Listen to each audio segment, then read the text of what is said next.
Hello, you're listening to Worth the Read podcast. My name is Sarah. And I'm Shannon. We're sisters who love to read. So whether you're a hopeless romantic or a fantasy fanatic, you've come to the right place. We retell and review clean stories filled with high stakes, swooning moments, mysteries, plot twists, and oh, so much drama. But in the end, we only have one question to answer. Is this book worth the read? Listen to find out, and don't forget to subscribe. Oh my gosh, Sharon, thank you so much for being willing to speak with us. Fangirling hard over here. Oh gosh, please. Every time. See how I'm sitting in my bedroom right now? I have my phone propped on a box. That should have been unloaded, a year and a half ago when we moved. But anyway. Hey, we're just grateful that you are making it work and you're taking your precious time to be with us. But you're like our favorite person. Every time you message us, I'm like, Shannon, listen to this. What she said. We always laugh. You're so funny. Well, thank you. I appreciate that. I feel like there's no pressure. Okay, we're fine. It's just us having a conversation. So yeah, of course, no pressure at all. Mm-hmm. But how is your launch going? How's the fake out? Everything going with that? It seems to be going really well. Readers seem to really like it, so that's exciting. And yeah, it's so hard to know exactly, because I don't know. My author friends and I don't go around saying, so how many books did you sell this week? So I don't know, in terms of that, but I'm really excited about how people seem to love May and Chris and all the other characters. And so I'm excited about that. And yeah, that's amazing. I know, that is really good. So I guess we can start from the top. What inspired you to write? The Do-Over is your first book, right? That's the first book that you published? Yes. Okay. Yeah. So what inspired you to write that and to go through with it? Because writing is a long, huge process and it's not easy. It takes a lot of time. So kind of what was your inspiration or your motivation too for doing the Do-Over? So the Do-Over started, I just made some off the hand comment about, anti-New Year's resolutions. What if we made resolutions we couldn't fail at? And then the idea just sort of stuck in my head and kind of built a character around that. I tend to live with my characters for a long time in my head before I write anything. And so Percy lived in my head for a long time before I actually wrote that story, because it wasn't the first book I wrote. It's the first book that got published. So, what was the first book that you wrote? So the first book I wrote is a book called Learning Curve, and it's the book that my agent signed me with. We tried to sell it and it didn't sell. And it's kind of the book of my heart. It's about a woman whose best friend dies and she's left to care for her two kids, including one that's recently been diagnosed with autism, which is near and dear to my heart because I have 2 of my 4 children are on the spectrum. And so it is definitely women's fiction more than rom-com, although there are funny parts to it, but it didn't sell. And so I started writing The Do-Over, which was actually called The Unresolved Life of Percy Mayfield before the title got changed. And that was the one that stuck. And really, it took over 2 years for it to sell. It took a long time for it to sell. It was we were down to the last couple publishers before a bookature snapped it up. So it almost didn't get published. Wow. It is. Thing is hardcore. You have to have really tough skin. You're going to get rejected all the time until you think your name is rejection. It took 107 no's before I got a yes from an agent. Wow. So, whoa. How long were you writing to agents for? It took 16 months. Dang. Yeah. That's crazy. Yeah. And then that book didn't sell, so I had to write another book. So it's been 8-year journey to get here. So, and I know other writers that have written, haven't gotten published until their 8th or 9th book, so it's scary. It's scary. And it can be really depressing and demoralizing, and I don't know why we keep doing it. I haven't.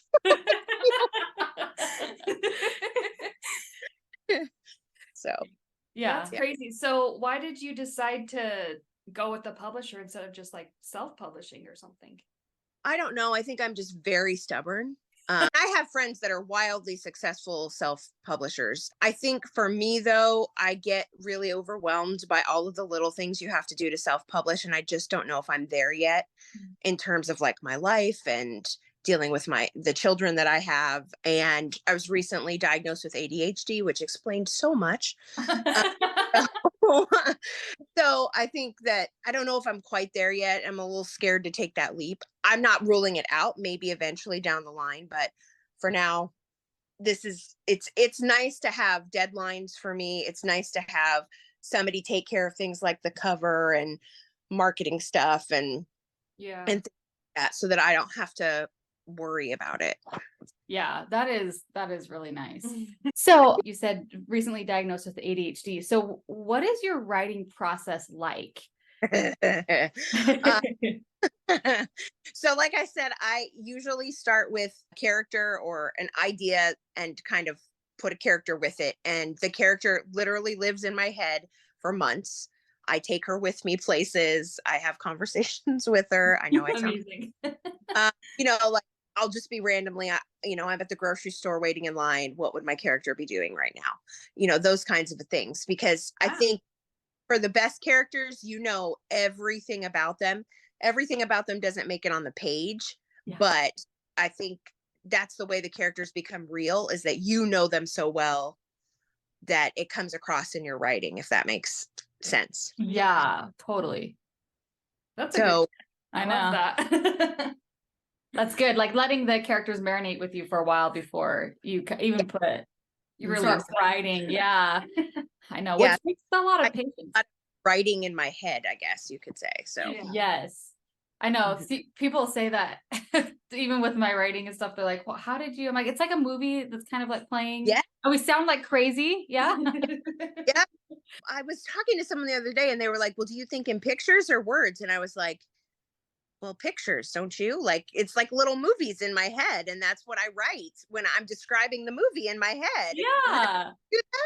But apparently not. Some people see the words. So that's such a sad life, I feel like. I want to see the pictures.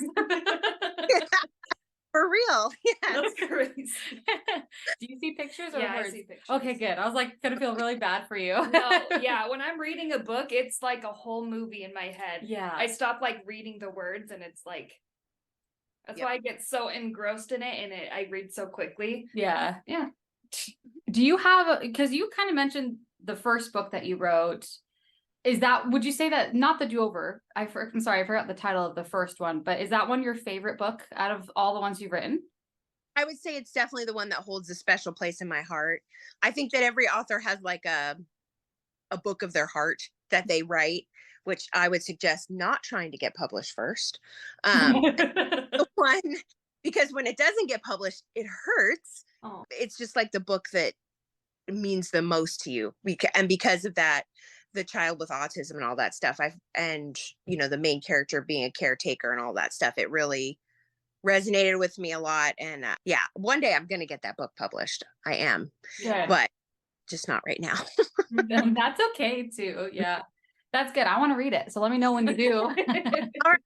I will keep you posted. Okay, so we obviously on our podcast, we like to review clean books, and the two books that we've read from you, The Do-Over and The Fake Out, are clean. Is there a reason why you choose to write clean books? Are you going to always write clean books? Kind of where's your stance on that? For me, yes, I'm a Christian who writes for the general audience. So for me, I just kind of have a line. I do curse. Yeah, just for me, it's just my comfort level. I do read all kind of spice levels because I kind of want to keep see what the tropes are and what everybody's reading and all that stuff. But for me, yes, I'm kissing is probably about as far as I will go personally. And it is interesting to have real low spice level and write for the general audience. Like, I have gotten reviews where they have literally said I took a point off because it was clean. But I also love when I get reviews from people that are like, I read the whole book and I didn't even realize there wasn't any. Yeah. Right. Yeah. And I liked it, so yeah. I think that's so challenging with, especially today when all the books that are coming out, if you can write a really good book and don't have that, that says a lot about your writing, I feel like, to keep people hooked the whole time and to have real deep meaning in there and to love the characters. Like that says a lot about your writing too. So great job. Thank you for that. I appreciate it. I think we clean romance writers maybe have to work a little bit harder just for that reason, for keeping people in free. So yeah. That's a really good point. Okay, well, I love Yeah. that. No, I agree. I feel like a lot of the times on book talk and stuff, when it's like, oh, the spice level is here and you should read it just for the spice. It's like, well, what about everything else of the book? Like, that's what I care about too. So it's like, if you're just doing clean, you got to be a great writer. Like, so I mean, props to you for that. I know. Because I loved your book so much. And the first one, The Do-Over, I was like, Sarah, you have to read this book. And she was like, I don't know about it. It doesn't have that much romance. And I was like, no, listen, please. She was really hooked on it. She's like, you have to read this. I'm like, oh, okay. So then, yeah, I'm glad I did, because there is so much more to that. And because you're such a funny freaking writer, it's hilarious. Yeah. And so it keeps us hooked. By the way, tangent, our mom read the fake out. She goes, I loved it. It's so so I just, we just were on a vacation this weekend and we were both reading it at the same time. And we would stop and read the chapter quotes, whatever you have at the beginning of each one. Oh yeah. And we would say it to my dad and we'd be like, hey dad. We'd do like the pickup line. It was so funny.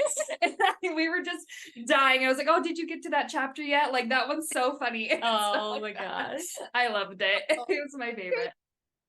Thank you so much. I really, that's like a big thing for me when I'm writing, is I want people to laugh and have fun and smile. So because that's how I deal with life. And so it's hard. I don't know that I could write anything that didn't have humor in it, which is interesting, because I started out writing women's fiction, and women's fiction doesn't tend to be funny, so like when we were trying to sell books to publishers, that was their thing. Like they weren't sure how to market me. They didn't know what to do with me exactly. So that makes me very happy that we need more authors like you, because I'm like, how many books have you read there? It's like that funny and you're like laughing out loud. I know, reading it. Like time. It's so rare, I feel like. Yeah. So, for real. I loved it. It's my favorite. Thank you. Thank you. Okay, well, so speaking of the Do-Over, oh no, you were talking about the fake out. So let's go to the Do-Over. So in that book, you have your Mimi-isms. Is that inspired by your own grandma and throughout that story? So I didn't know any of my grandparents. They either passed away or I just didn't have a relationship with them. And in fact, growing up, it was my mom, my sister, and sometimes my dad. So I was always that kid that I always wanted a big extended family, and I didn't have it. So Mimi is kind of like a imaginary grandma that I made up, probably from watching too many episodes of Golden Girls. She's kind of a mishmash of Blanche and Sophia. And that's just where she came from. And when I started writing her, I don't know, in the very first chapter, she said something, oh, men want a spoon and not a ladle. And I thought, oh, she has funny things. She says funny things like that, like little sayings. And so that's where it started was with me. Just, I would take like a common saying and then flip it and make it a Mimi-ism. So yeah, she is probably, everybody loves Mimi. So it's kind of a Yes, I know. She helped. I mean, obviously helped her throughout that story, because her mom wasn't the best, but yeah, no, you obviously you get drawn towards her because she's just a spitfire. She doesn't care, and she has the funniest things to say. Yeah, we loved her. We definitely loved her. Do you have a favorite scene or a favorite line from the Do-Over? Oh yeah, it's definitely when she throws the Spanx on the meatball on the meatloaf. Oh yes, that is my favorite part. I know. We brought, yes. Yeah, when we were like advertising for that episode, we do quotes from the book when we posted on Instagram, and that was the one. I was like, we have to have that in there. It's so funny. It is so good.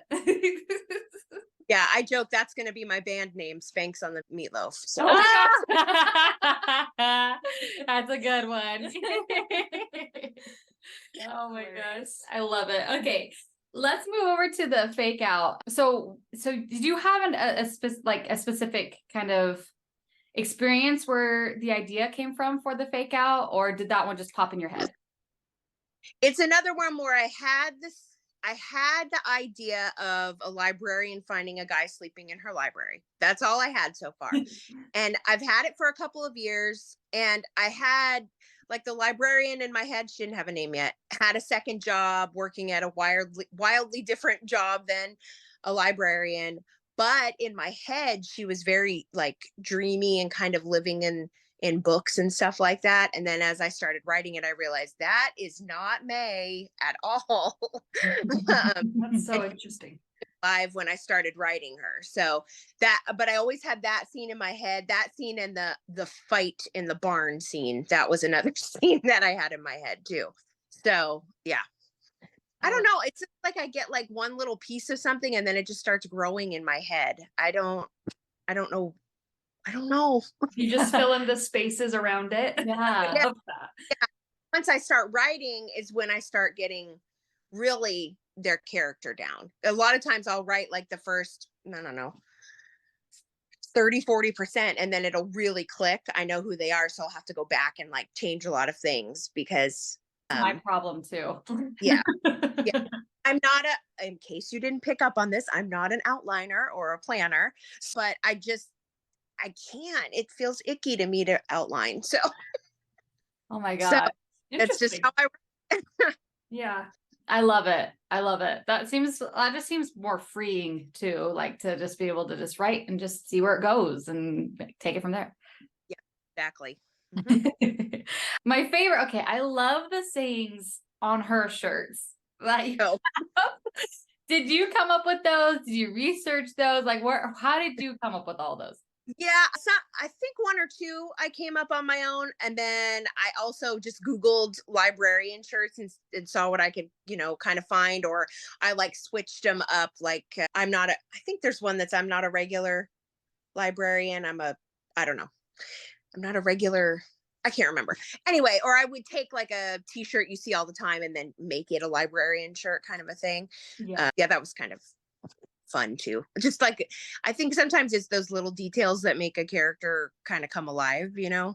It doesn't much in terms of words on the page, but it's something about them and that kind of thing. Yeah. Well, I loved it. I was like my favorite. I was like, I want these shirts. I'm not a librarian, but I want them.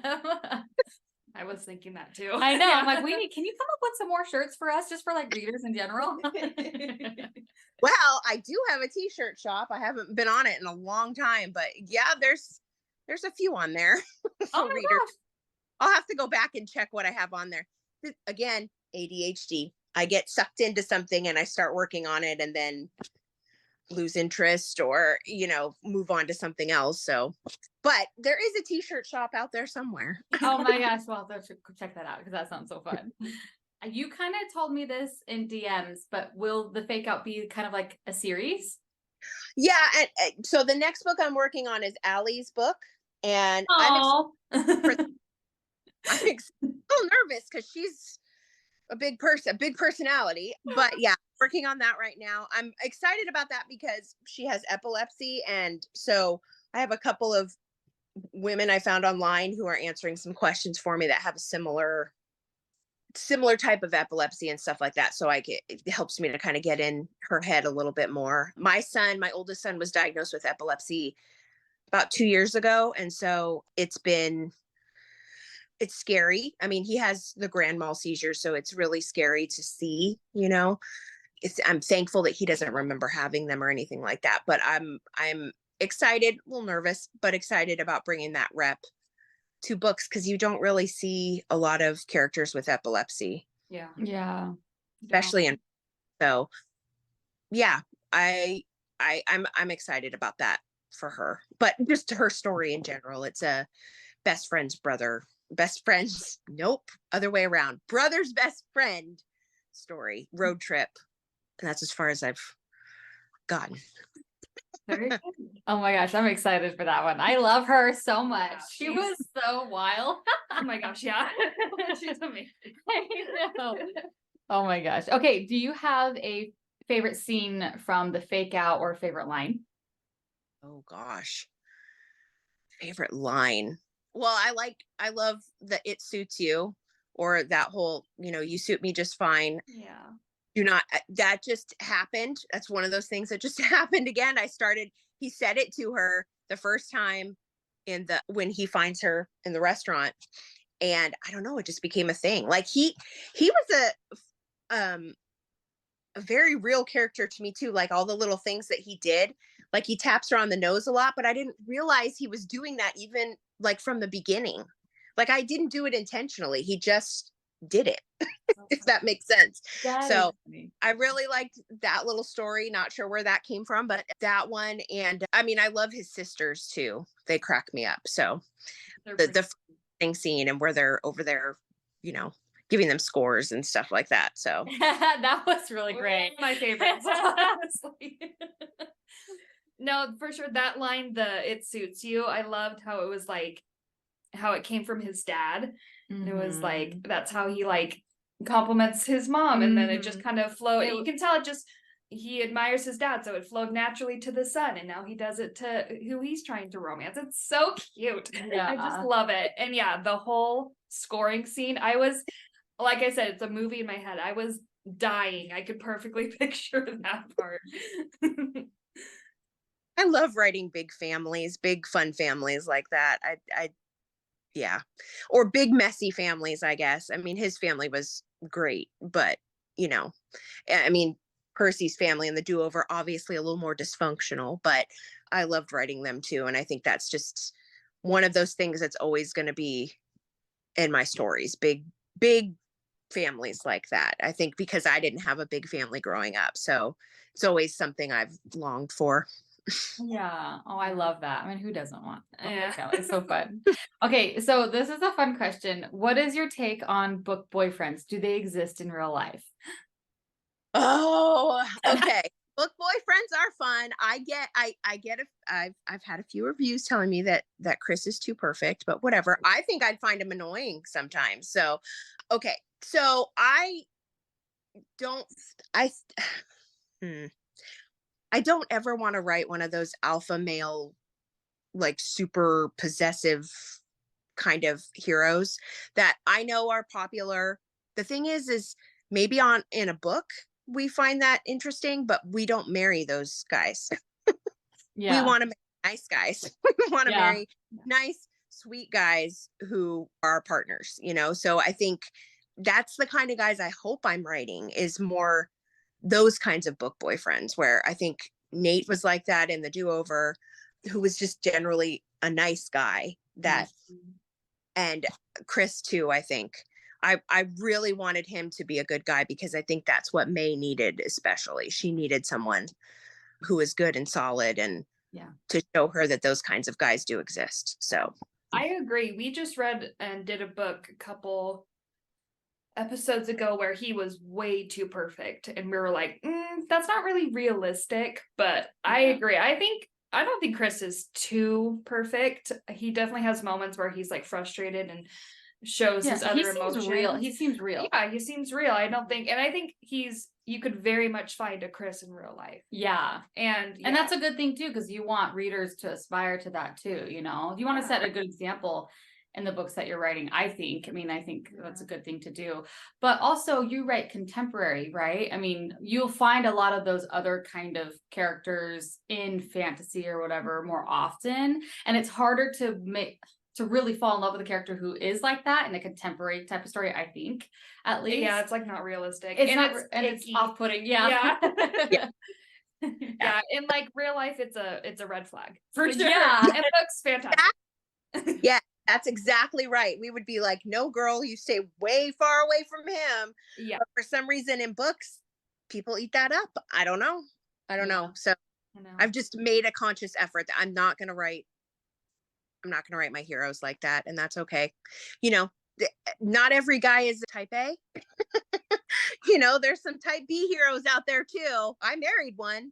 So Okay, speaking of you married one, this is one of the questions on here, and we love stories. So we want to know, what is your meet cute with your husband? How did you guys find each other? What's your love story briefly?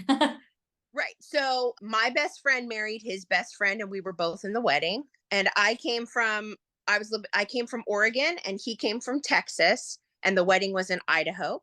So we met 5 days before the wedding or something like that. And the first words he said to me were, "Boy, that guy's a real jackass." So I got a joke with him about that. And then after the wedding, I got home, and I was actually the one, I think, that reached out to him first. I got my first email address ever, because this was like 1999 or something like that.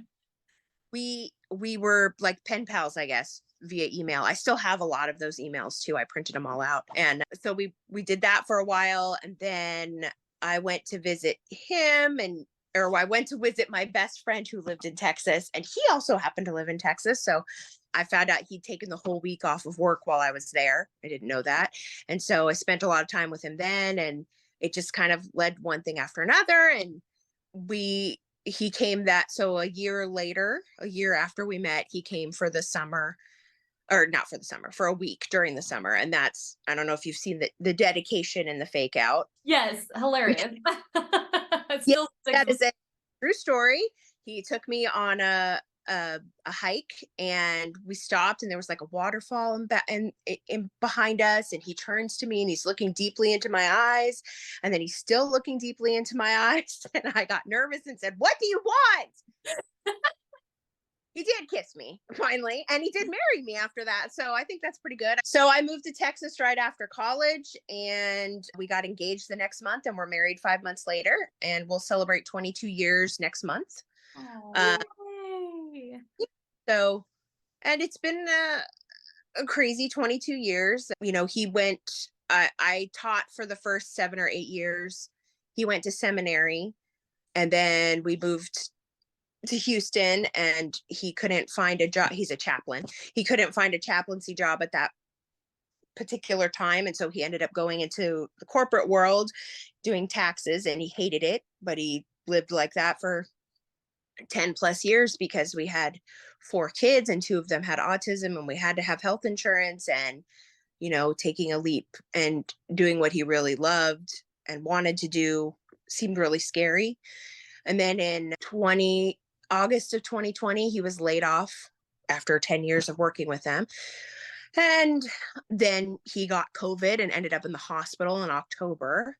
That was pretty scary. And then in January, our son started having grand mal seizures. And then in February, a big freeze came through Texas, and it totally destroyed our house with the pipes, the burst pipes.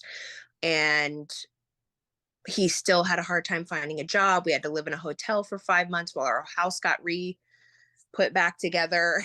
And then in, I don't know, about September, his unemployment had run out. He wasn't finding a job. And then he got offered a job in Washington State as a hospital chaplain. And so we moved up here, which was kind of a scary thing. He's never lived anywhere but Texas. The kids have never lived anywhere. And I have kids with special needs. So taking them out of school and doing those kinds of things, schools that they've always known, everybody knows us, kind of a thing. So it was a big, scary move. We moved up here, and I think it's been good for us. He's working at a job he loves. A month after we moved here, I got offered a book deal.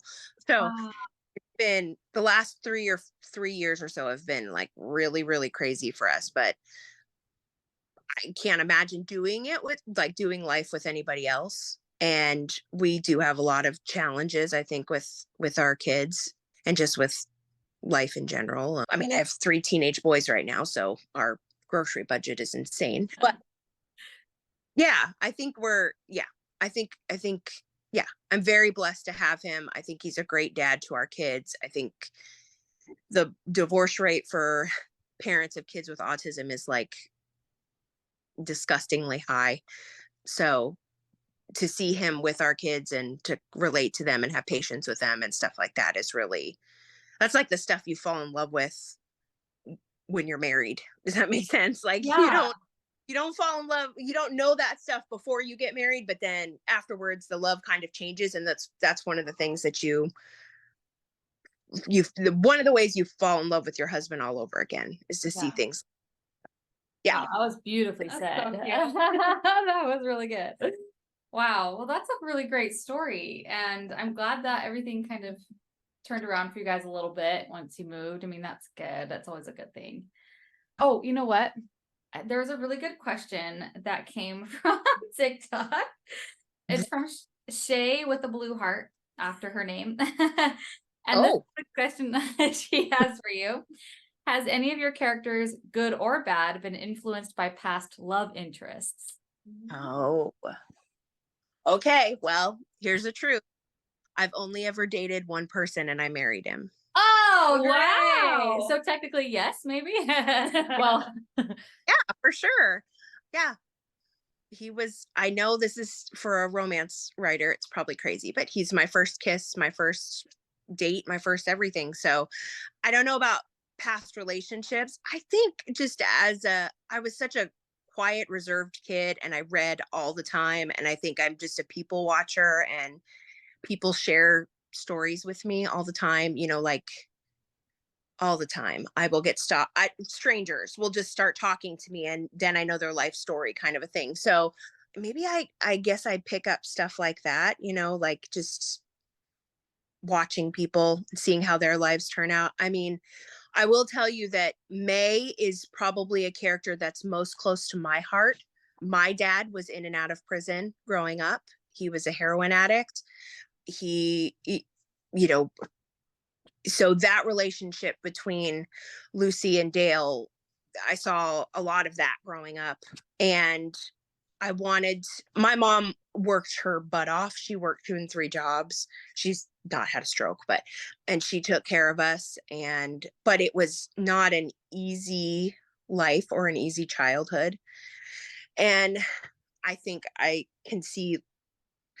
understand May's trust issues and stuff like that. I think that's why I've only ever dated one person. Like that's what I prayed. I just wanted to get it right the first time and be done with that, because I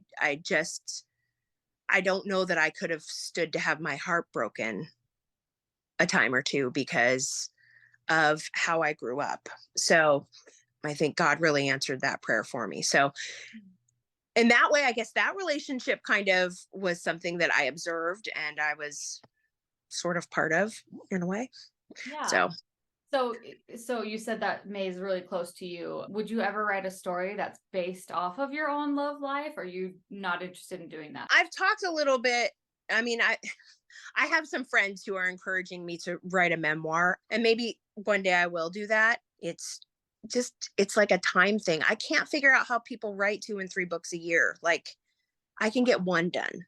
So, but one day I think I could see that being in the cards as something that I write about for sure, because I think, yeah, I just see, I mean, not to get too Christian-y here, but I definitely see how God's faithfulness has gotten me through a lot of things. I should be a statistic because I had a parent who was a drug addict, and sometimes we were homeless, and sometimes, we were very poor, but, you know, we got through all that. I got through all that. And I think I think God got me through all that. I like to say he got a hold of me when I was 6 and he never let me go. And Wow. so sorry. I didn't Oh. mean religious on you. So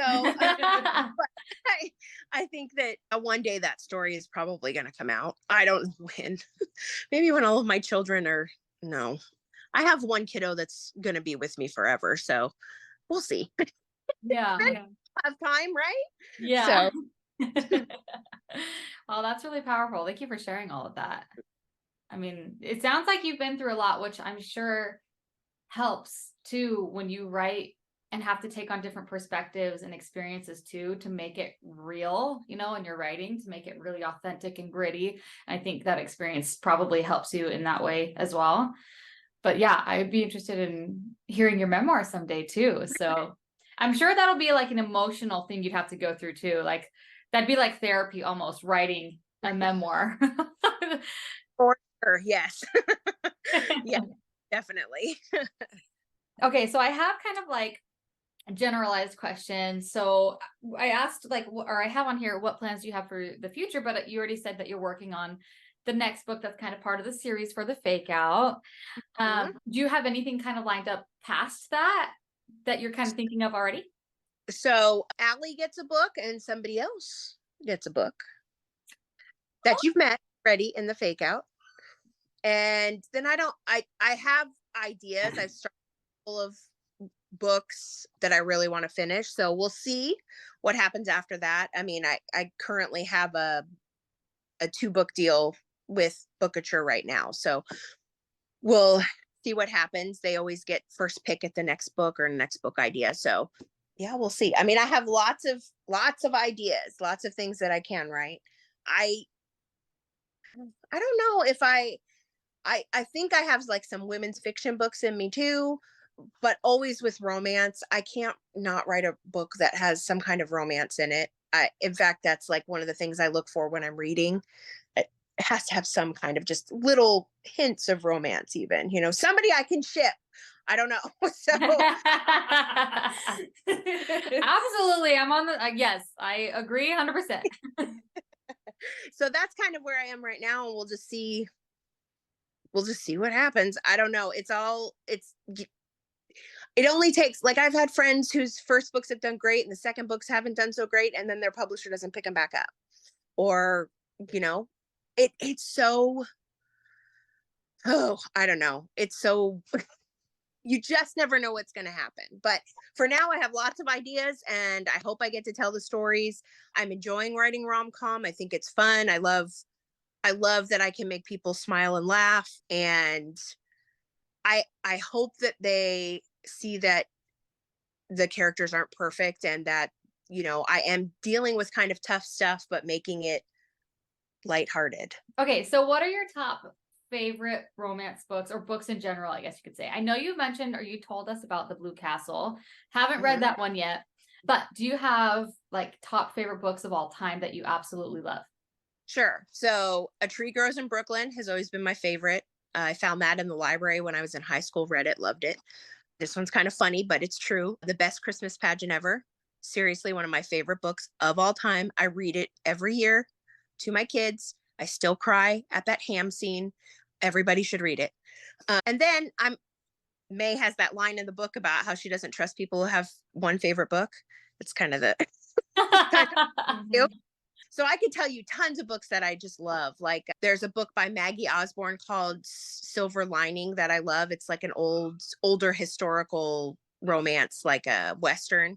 Maggie Osborne writes amazing characters. You know, they're spicier, but not very spicy, but she writes amazing characters. And she's stopped writing over 20 years ago, but I still love that book.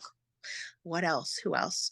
Recently, like in the last 5 years, one of my favorite books has been Beasts of Extraordinary Circumstance by Ruth Emmy Lang, which is this weird and wonderful book that's about a boy who can control a boy who grows into a man. He's kind of raised by wolves a little bit.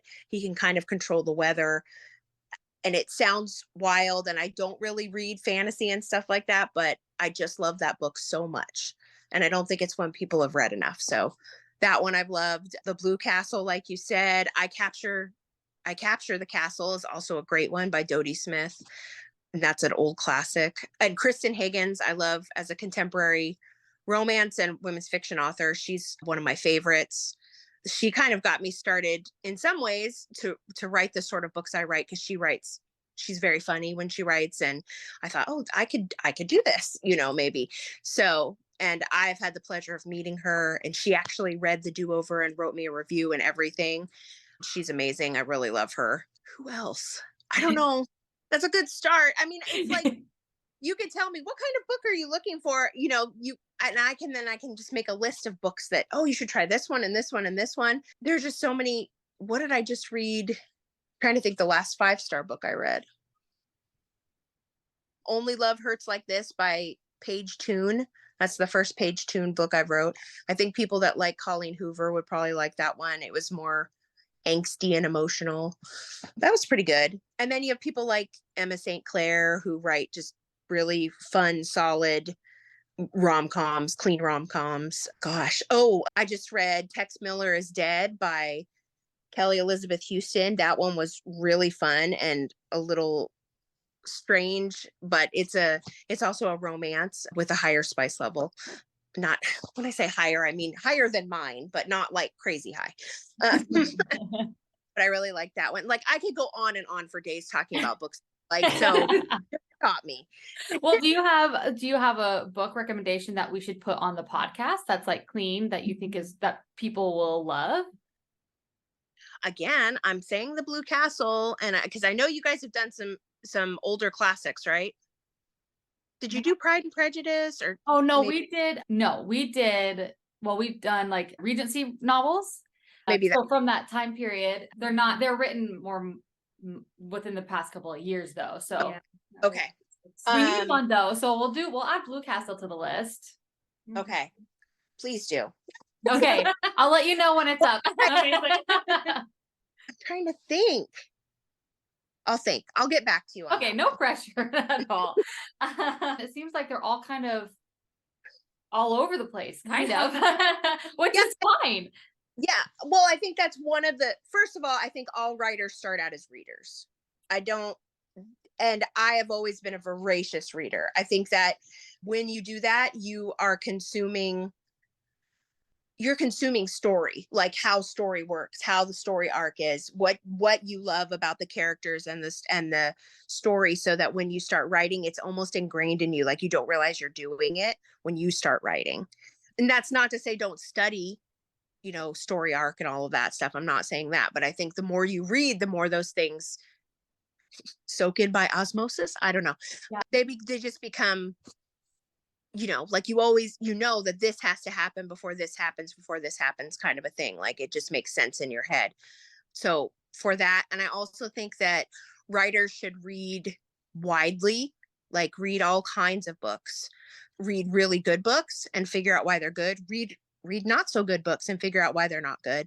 Read different genres than you normally do. Don't get just stuck in one, because there's a lot of great stuff out there that might surprise you. Like I read Project Hail Mary by Andy Weir last year, or this year, I think, and it has zero romance in it. And it is so full of sciencey stuff, you would think that I would get bored and fall asleep, but I ended up really loving it. And I think it's because you fall in love with the characters in that book. So, and you want them to survive. So I think, that would probably be my biggest, you didn't ask me this, but my biggest tip for someone that's starting out in writing is to read and read widely and read out of your genre, read in your genre, and figure out why you like the books you like and why you don't like the books you don't like. Cause I think that's just as helpful. So yeah. That's a really good tip. I love it. For all you wannabe writers out there. Myself included. Okay, that's awesome. Okay, I guess we'll end with this one. What has surprised you most about being an author? Oh boy, that people read my book. Like it's still, it's crazy to me. Like I feel like I say thank you all the time, but I'm really just grateful that anybody would take the time to read something I wrote, and that they take the time to read it, and that they reach out to me and tell me how much they liked it, that they post a review, that they do any of those things. It's wild. I mean, there are so many books out there that you can read, so many, and to take the time to somehow pick mine and to spend the time reading it is such a compliment and freaks me out every time. So it's wild to me. Like I got a review from someone in Australia and I was like, someone in Australia read my book? I mean, I can't get my mom to read my book right now. Oh my gosh. That's us. Their parents like don't listen to our podcast. They're like, okay. Like, will you just listen to one episode? It's like 1 hour, but okay. That's funny. It's so true. It's crazy to think about. Yeah. I know when I had you read like the first draft of my book and she was retelling one of the parts, it's like, it worked. Like, I can't believe the ideas that are in my head, like, you got it. Like, that was crazy to me. I mean, I haven't published or anything yet, so I'm sure I'll get to where you're at. But, like, yeah. I don't know if I'll ever get over that there are people who want to read what I wrote, and I get terrified every time a new book is coming out, or, I get really terrified when someone I know is reading it, because I'm like, oh my gosh, what if they hate it? And or tell me that. Oh, well, luckily for you, they've been great. So well, thank you. No pressure again. All right. So let's tell everybody where they can find your books. And please, once you do read her books, leave a review. But where can they buy your books and all that kind of stuff? You can buy the paperback on Amazon and most online retailers. You could get the ebooks on Amazon. The Do-Over does have an audiobook that's on Amazon. The Fake Outs audiobook is coming out in September. Oh, yeah. And the Do-Over is being translated into German, Turkish, and Czech. Oh my gosh. Yeah, crazy, huh? That's even weirder. How do you say y'all in German? I don't know. I don't know how that's gonna work. Can you imagine Mimi in German? I don't know. That is gonna be very interesting. I feel sorry for the translator, really. I hope they pay them well. Yeah. All right, so we know people can follow you. Tell us your social media handles and where people can find you on social media.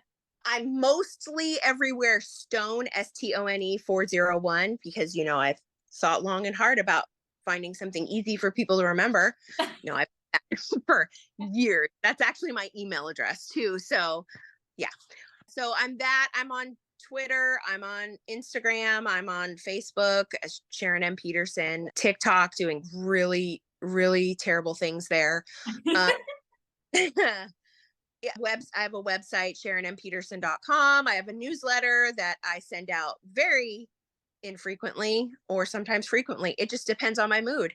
And yeah, I mean, I'm not hard to find, I don't think. So find me. And we'll put a link when we post this. We'll put a link to your books or maybe even your website so that people can find you easily. Thank you again. Do you have any other last questions? No, I think we covered it. Thank you. Gave us so many funny, hilarious, entertaining responses to all of our questions.